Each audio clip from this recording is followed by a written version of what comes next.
hear a click, make sure we're not like pulling this away too quickly. Hold it up against one, you hear the click. It doesn't hurt that bad, so don't. It's just like a little click. Listen to these things, okay?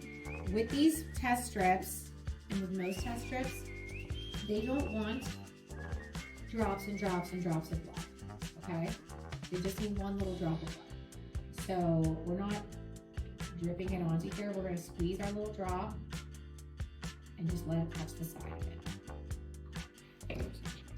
Okay. Woo. This A pistachio from Starbucks. They're really good. I didn't even know they had that. nice little blood They're droplet. not super sweet. And we're just gonna touch it to the very tip here. That might not quite be enough. I'm gonna get a little bit more.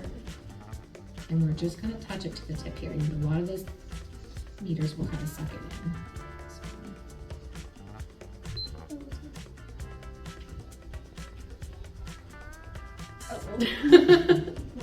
There. Did you know?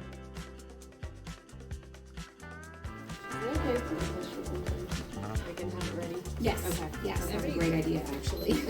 How quickly does it time out? I need a swab I and know mine at gauze. home times out super quick. Yeah, it depends on the manufacturer. I mean, I didn't read the instructions on these meters before. Gotcha. The ones in the hospital, like the What finger finger? poppers, This one? Okay. quite hurts less. Those are nice. I like Trying on for you.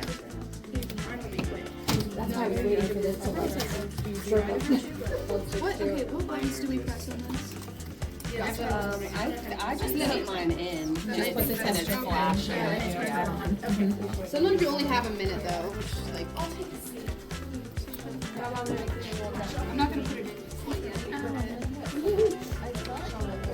That's B, that's where the blood goes. I'm not sure if that's actually what that's.